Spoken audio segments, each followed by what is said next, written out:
네, 저희가 말씀드릴 주제는 새로운 40년의 인생 영역, 이렇게 좀 폭넓게 주제를 잡아봤습니다. 그리고 저의 학력은 대개 이렇고, 그 다음에 지금도 대한노이라 같은데 또 보건복지부, 복지관 그런 데서 좀 강의 활동을 하고 있습니다.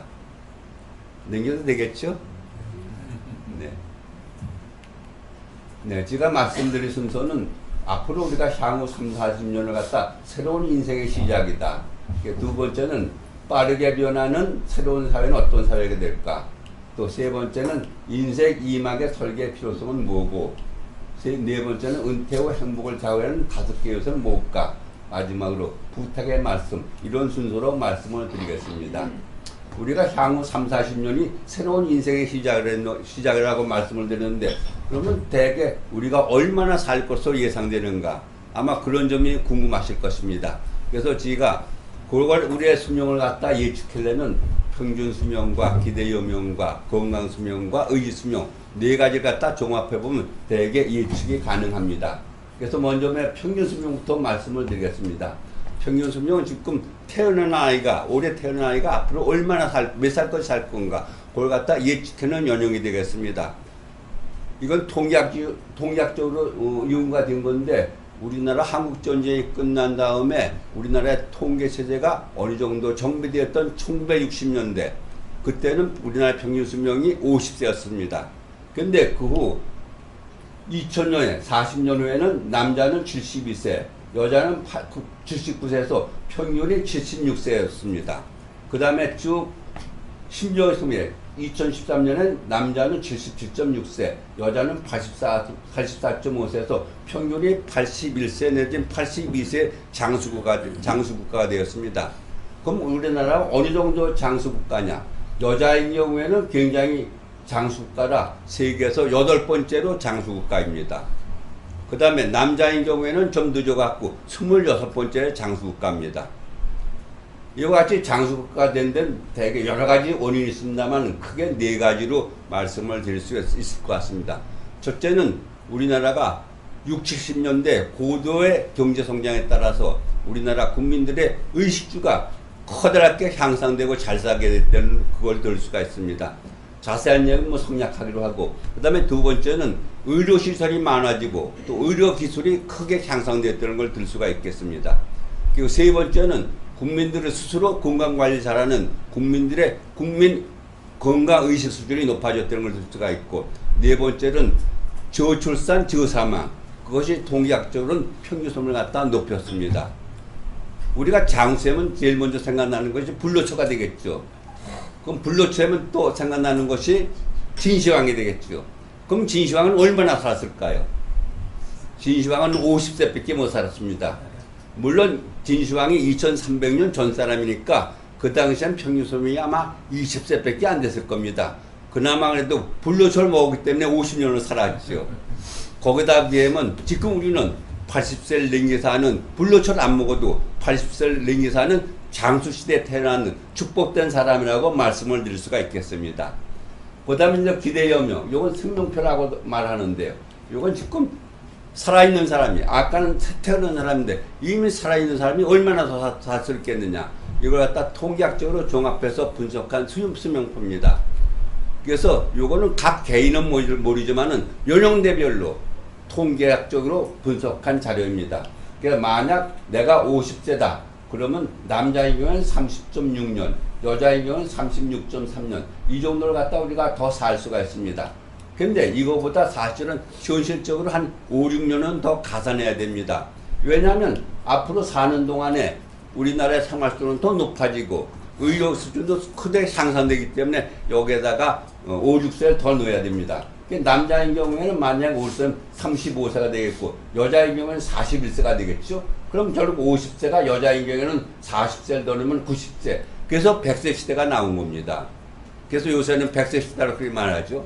그럼 요거보다 사실 더 많이 이런 여기에 나온 생명보다 더 많이 살 갖다 한 2가지만 말씀드리면, 우리나라보다 장수국을 갖다 먼저 경우만 일본의 경우에도 자기가 앞으로 내가 기대 여명에 따라서 30년 그것만 살 거다 그렇게 예상해서 그동안에 돈을 다 써버렸어요.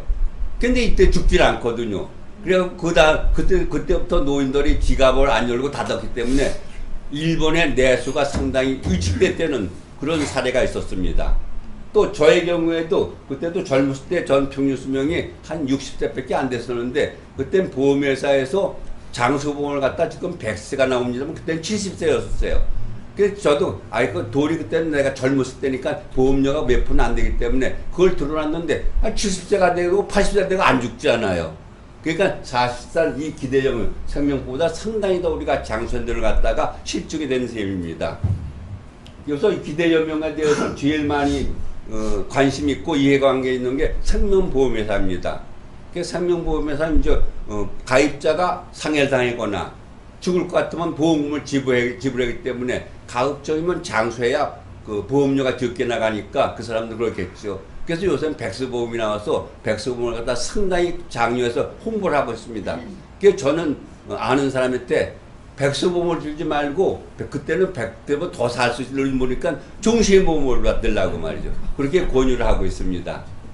여러분들은 지금부터 내가 한 3, 40년 더 산다. 그럼 어떤 생각이 나십니까? 지금의 50세는 인생을 마감하나 정리하는 시간이 아니라 새로 출발하는 시간입니다. 그래서 앞으로 내가 4, 50년을 갖다가 어떻게 살 건가, 뭘 하고 살 건가, 그걸 갖다 자기가 계획하고 설계할 그럴 연령입니다. 그래서 선진국에서는 이 50대를 갖다가 플래닝 에이지 또는 하트 에이지라고 말을 하고 있습니다. 그만큼 우리는 50세가 중요한 전환기가 되겠죠.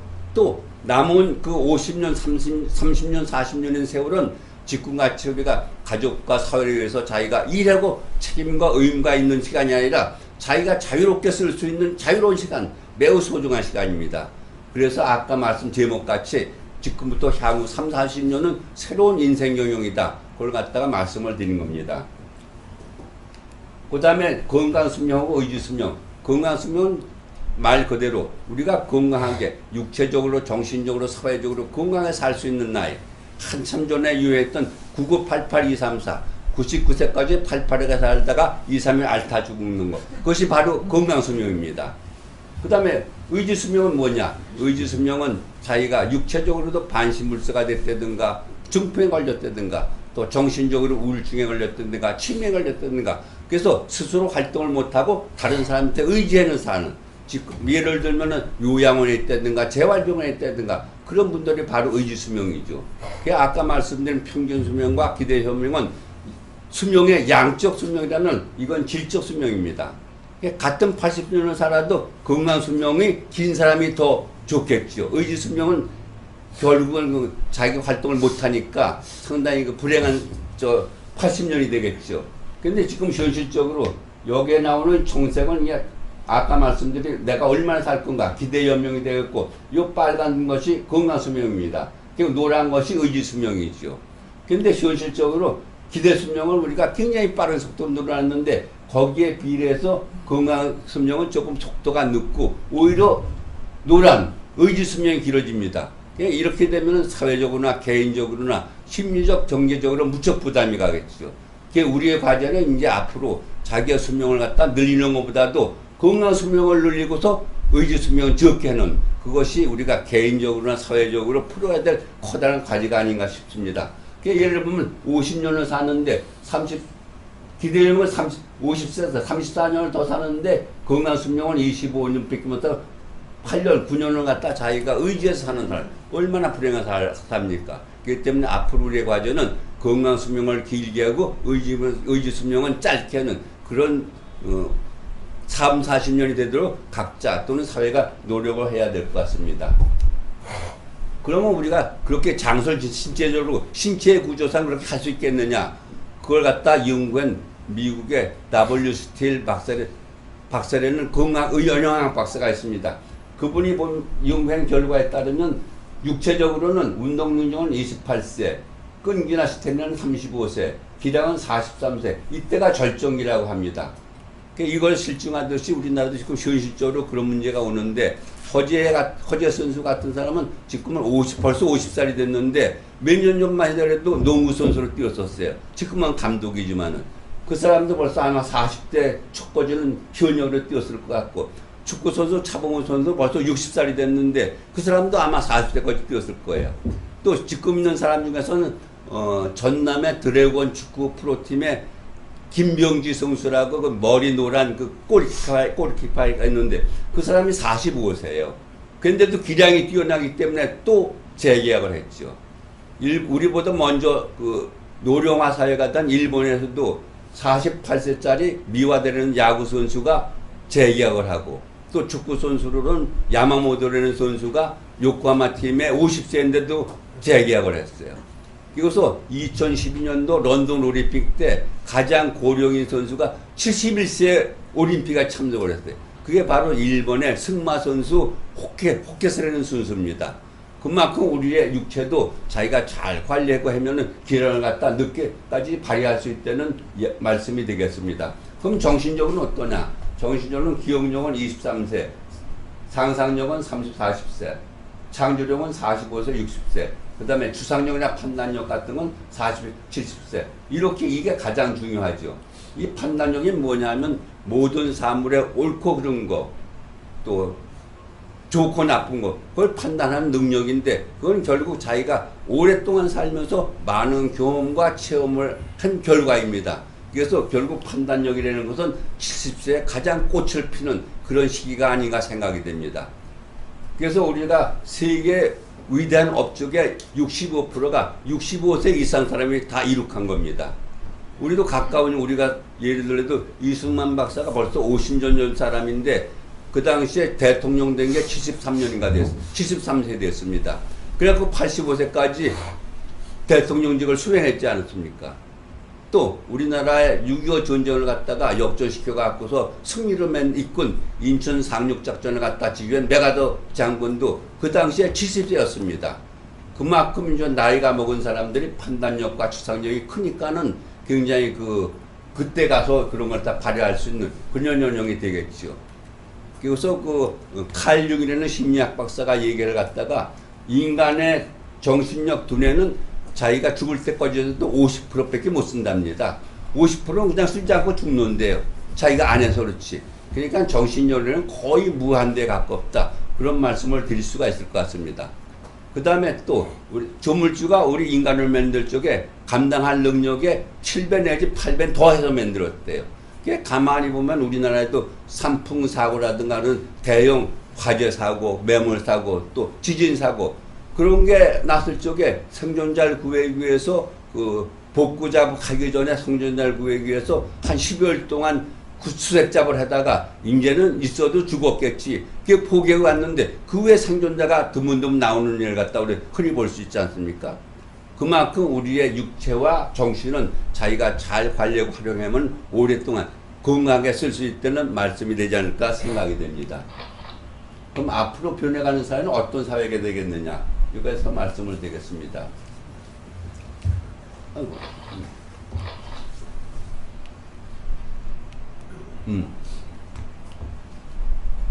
빌 게이츠는 21세기는 속도의 시대라고 말했습니다. 그와 같이 오늘날 우리 세계는 굉장히 하루가 다르게 빨리 변하고 있습니다. 그것은 기술 개발과 인터넷 보급 때문입니다. 기술 개발도 자동차라든가 가전제품은 제외하더라도 우리 지금의 현대인들의 필수품인 핸드폰도 1년에 몇 번씩 새로운 유형의 모형이 나오지 않습니까? 그만큼 빠르게 변하고 또 인터넷 보급도 한국 같은 나라는 각 아파트는 물론 공공시설과 전철과 버스까지 인터넷이 보급되어서 IT 10개 강국에 들어가 있습니다. 그만큼 이제 기술 개발과 인터넷 보기 때문에 그런 것은 결국은 생활과 업무 방식의 변화를 갖다 가져왔습니다. 생활 방식도 그 전에 우리가 주민등록이라든가 호적이라든가 또 토지대장을 떼려면 그 관서까지 갔었는데 지금은 공공시설 앞에다 자동 발급기가 있어갖고 거기 가면 쉽게 발급받을 수가 있어요. 그만큼 편해지지 않습니까? 또 은행 업무도 그 전에 은행 가서 줄을 섰었는데 지금은 집에서 컴퓨터로 한다든가 자기가 핸드폰으로 결제를 한다든가 송금을 한다든가 그만큼 빨라졌지 않습니까? 또 그것뿐입니까? 우리가 물건을 사도 파도 말이죠. 그전 시장에 안 가고 지금 집에 앉아서 컴퓨터로 전자상거래를 얼마든지 할 수가 있잖아요.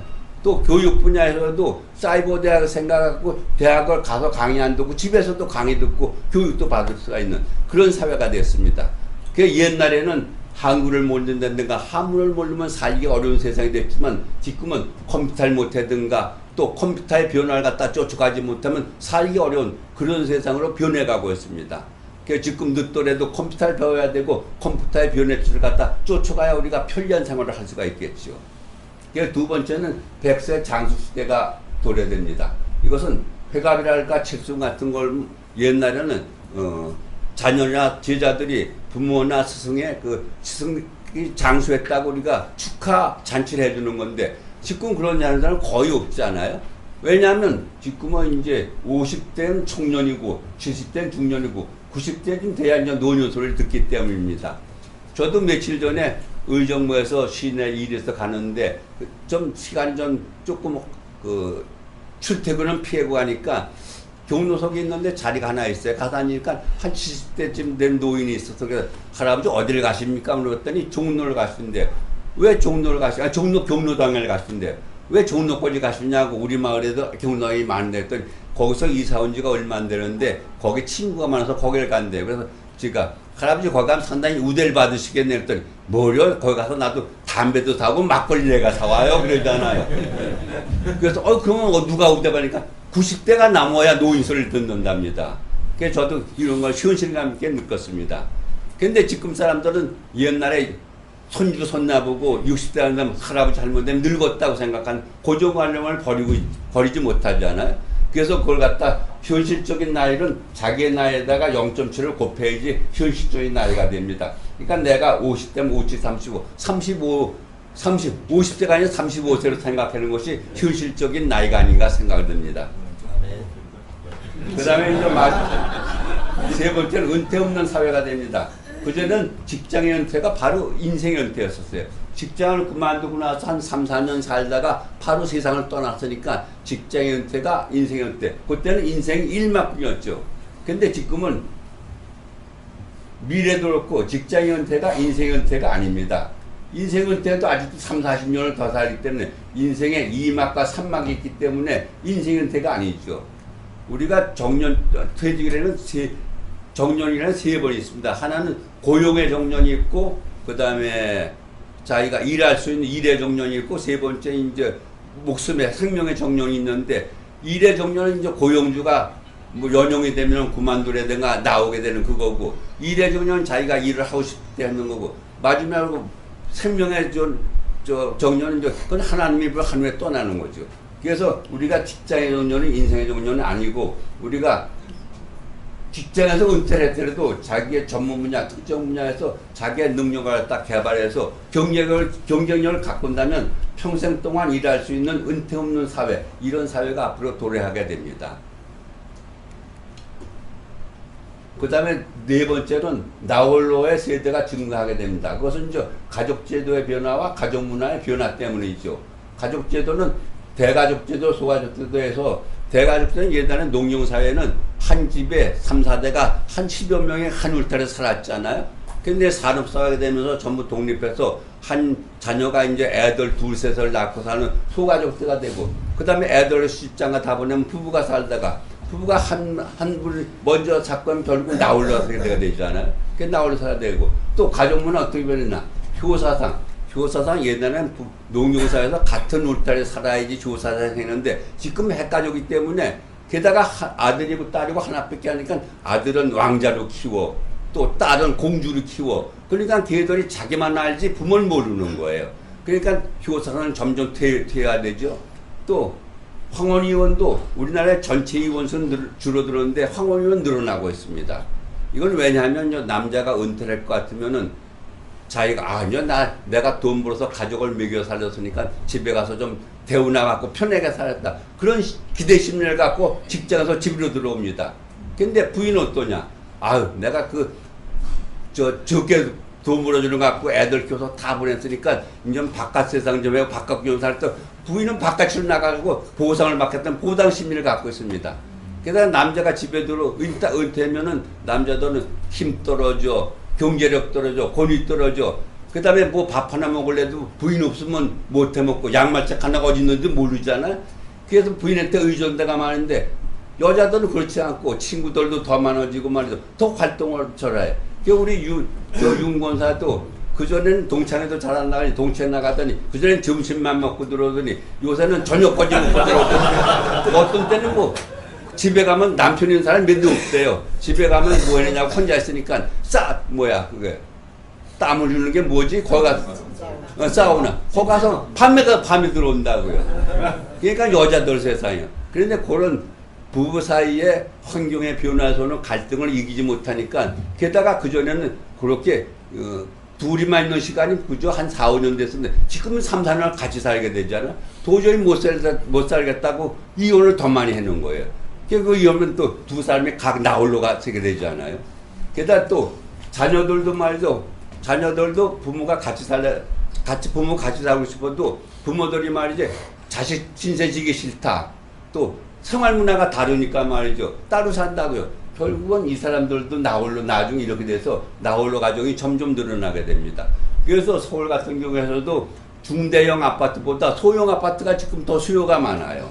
또 냉장고 밥통도 그전에는 큰 게 좋았는데 이제는 밥통도 요만한 거, 그 다음에 냉장고도 요만한 거, 그게 수요가 더 많아요. 그냥 벌써 그런 추세에 있는 것 같습니다. 그 다음에 평생학습의 시대. 옛날에는 대학교를 졸업하면 그거 갖고 평생을 갖다가 직장 생활하면서 편하게 살았어요. 근데 지금은 지식 반감의 시대가 됐어요. 지금은 그거 배울 것 같은 말이죠. 새로운 지식과 새로운 그 정보가 빨리 속도 하기 때문에 컴퓨터를 이용해서 지식도 더 많이 생산이 되죠. 그 다음에 생산된 건 그전에는 미국에서 생산된 한국 원래 굉장히 오래 걸렸는데 요새는 그런 거리 개념이 없어서 미국에서 발견된 무슨 어떤 사건이 말이죠. 그냥 삽시간에 지구촌의 안방까지 다 들어가는 거예요. 그러니까 이렇게 자기가 대학을 졸업했으면 한 5, 6년만 지나가면 그게 반은 벌써 묵은 지식이 돼버리는 거예요. 쓸모없는 지식이 된다고요. 그러니까 항상 새로운 걸로 충전해야만 평생 학업을 통해 경쟁을 갖춰야 자기가 평생 살아갈 수 있는 이런 시대가 된다. 그러니까 그래서 더 바빠지는 거예요. 이런 것 때문에. 그래서 피터 드리커는 이런 말을 했어요. 당신의 이력서가 작년과 올이 똑같으면 당신은 후퇴된 실패된 인간이라고요. 그만큼 작년하고 올 사이에 이력서가 몇 가지 늘어나야지 뭘 했느냐 그런 얘기예요. 빠르게 변하는 사회에 쫓아가지 못했다 그런 얘기죠. 그래서 직업도 얼마나 빨리 변하는지 10년 동안에 25%, 4분의 1은 직종이 없어져 버리는 거예요. 그리고 또 새로운 직종이 생기고 말이죠. 지금도 그런 게 이런 PC도 그전엔 타자 다 없어져 버렸잖아. 계산기 없어져 버렸죠. 다 이게 하잖아요. 그만큼 빠르게 되기 때문에 앞으로 살 사람은 한 가지 직종 갖고 평생을 살기는 굉장히 힘들어요. 3개 내지 5개의 직업을 가져야 평생을 살 수 있는 그런 시대로 변해가고 있습니다. 그 다음에 개인차가 심한 다양한 사회. 옛날에는 그저 있는 사람이나 없는 사람이나 잘난 사람 없는 사람이나 그저 30년 준비하고 30년 살면 인생이 비슷했었어요. 근데 지금은 다양한 인생 시간표를 갖게 돼요.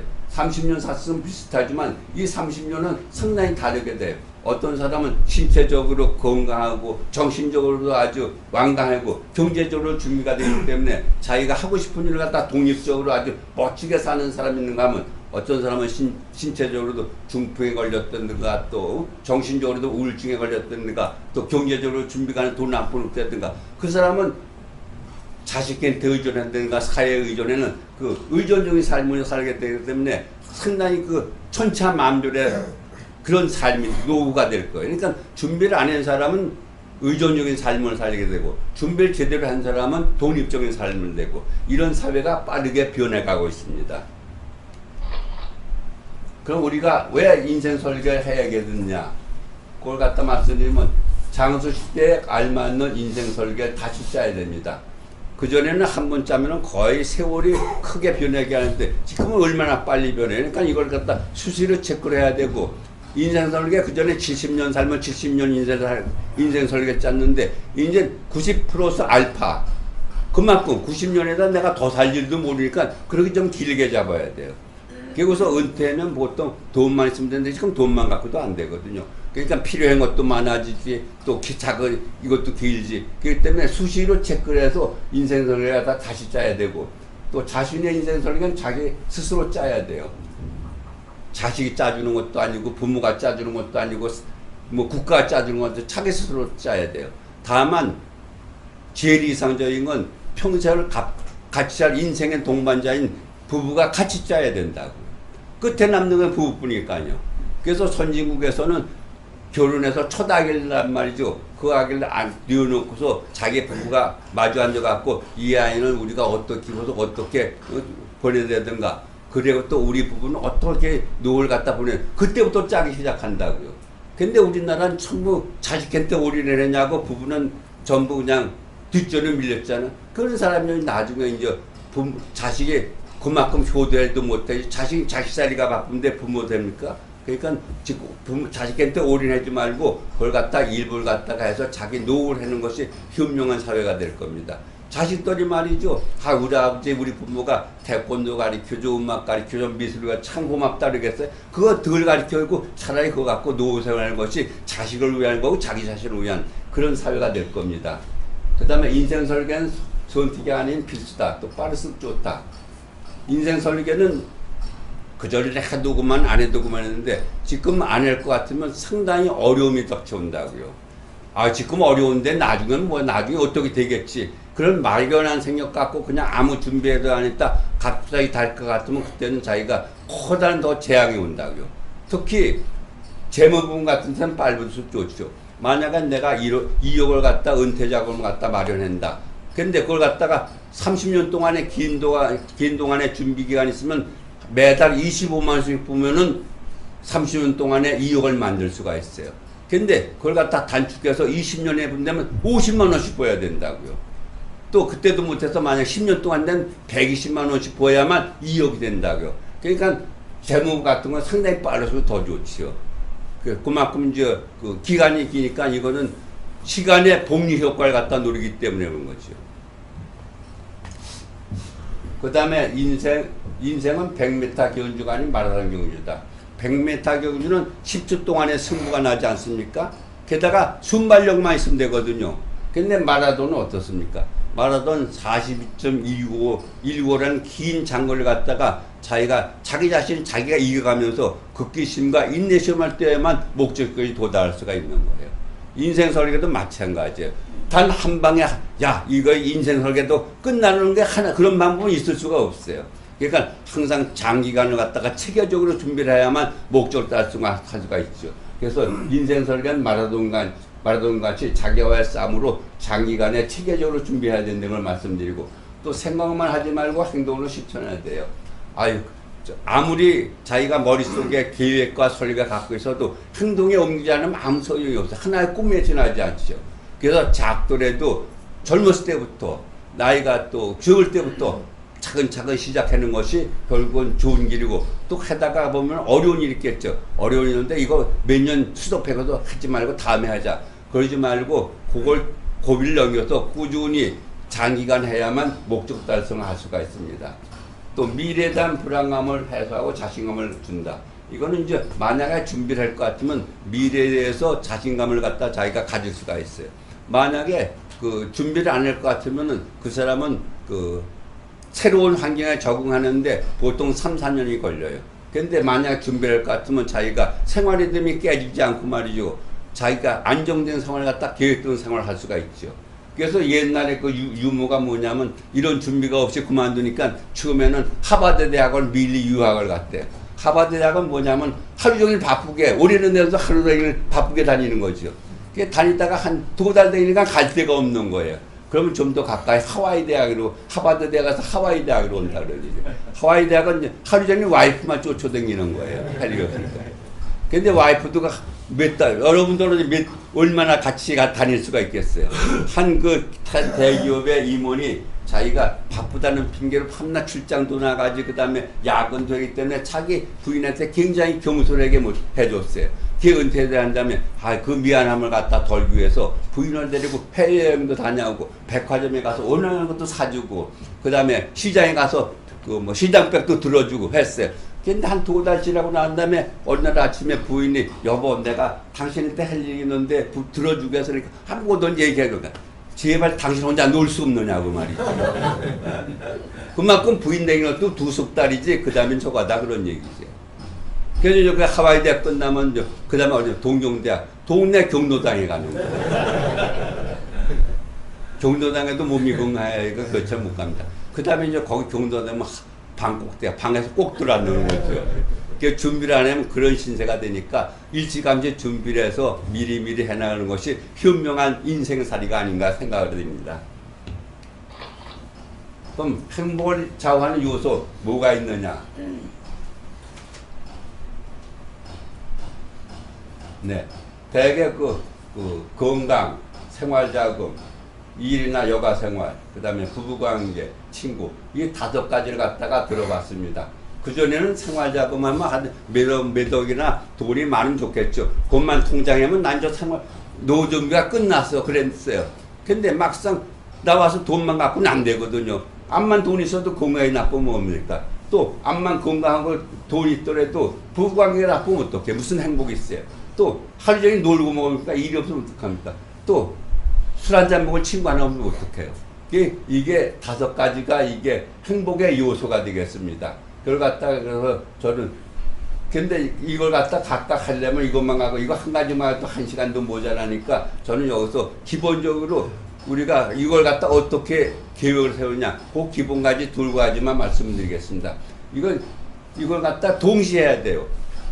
이번에는 그 건강만 하고 이 생활자금 나중에 하겠다. 그 다음 이건 나중에 하겠다. 그래서는 안 되고 이거 다 밀접한 관계이기 때문에 동시에 해야 되고 또 하나 균형을 맞게 똑같이 해야 돼요. 그래서 저는 갖다가 행복의 수레바퀴라 그랬는데 이게 자전거 바퀴나 마찬가지예요. 이게 자전거 살이고 말이죠.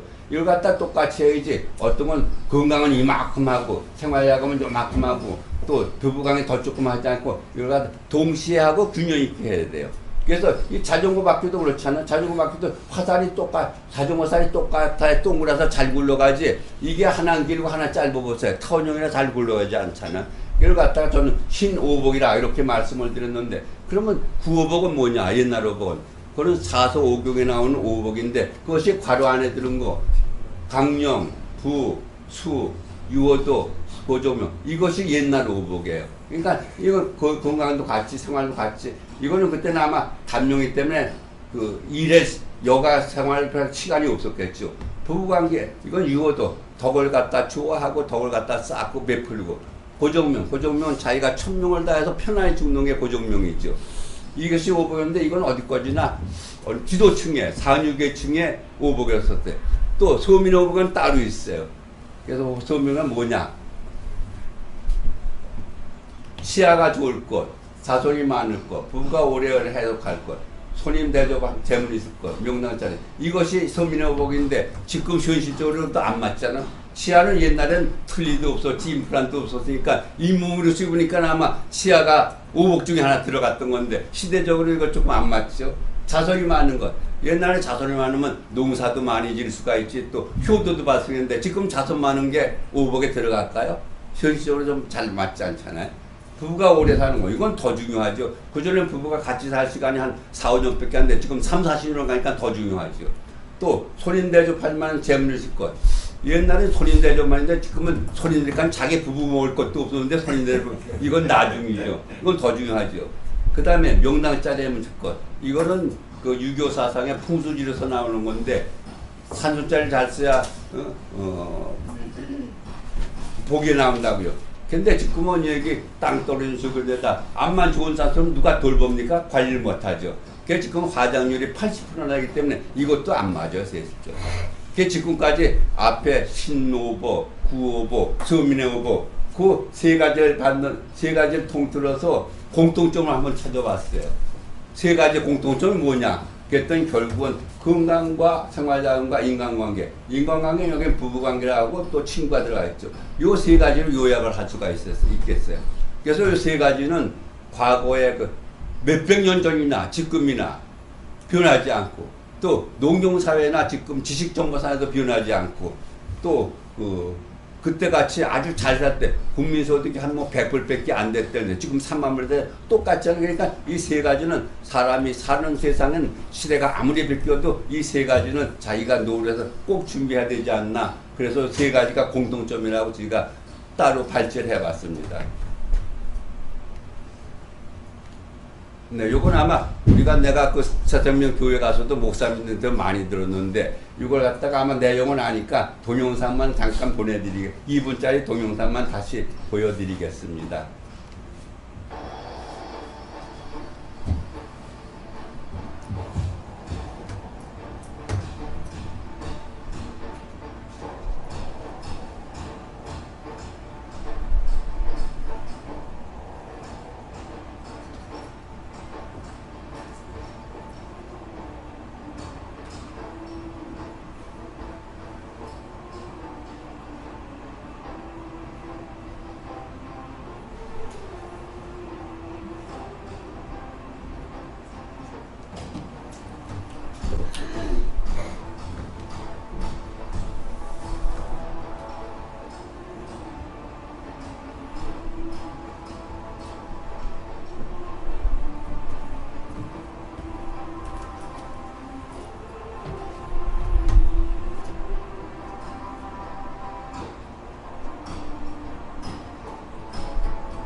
네, 마지막으로 부탁의 말씀을 올리겠습니다.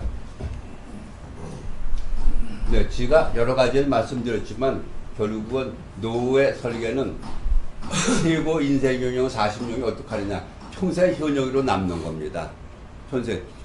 이때 우리가 일을 해도 인생의 전반기는 돈을 지식을 갖다 많이 모아서 곳간에 쌓으려고 일을 하지만은 후반기에는 자기가 쌓은 지식과 재물을 갖다 전부 베푸는 그런 삶이 인생의 기본 삶인데, 어떤 삶이 됐든 간에 하여튼 현역으로 있어야만 건강 문제, 생활자금 문제, 또 그 여가 문제, 부부 문제, 친구 문제, 현역으로 일하면 그거 거의 다 동시에 해결이 됩니다. 그래서 여러분한테 말씀드리고 싶거든, 은퇴해서 편안하게 살 생각을 마시고 항상 현역으로 무슨 일을 하든 간에 현역으로 남도록 인생연을 갖다 하셨으면 하는 것이 저의 바람입니다.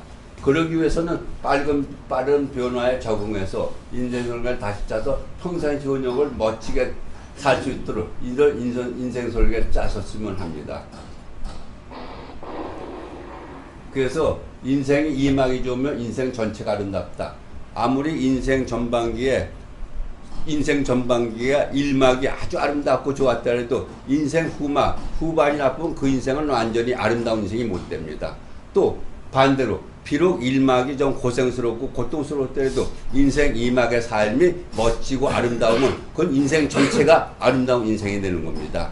그래서 전 마지막으로 그런 것 같다 한번 다짐하기 위해서 옛날에 우리 초등학교 때 운동할 때 337 박수 치셨죠. 멋지게 멋지게 평생을 멋지게 이 337 박수 한번 치시면서 저의 강을 마칠까 합니다. 한번 예행 연습을 하시죠. 멋지게 멋지게 337 337 337 하나 둘셋넷 다섯 여섯 일곱 다시 한번 하나 둘셋 하나 둘셋 하나 둘셋넷 다섯 여섯 일곱 이제 구호 치면서 멋지게 멋지게 평생 그녀 멋지게 다시 한번 멋지게 멋지게 평생 그녀 멋지게 아이고 아이 습관이 그래서 감사합니다.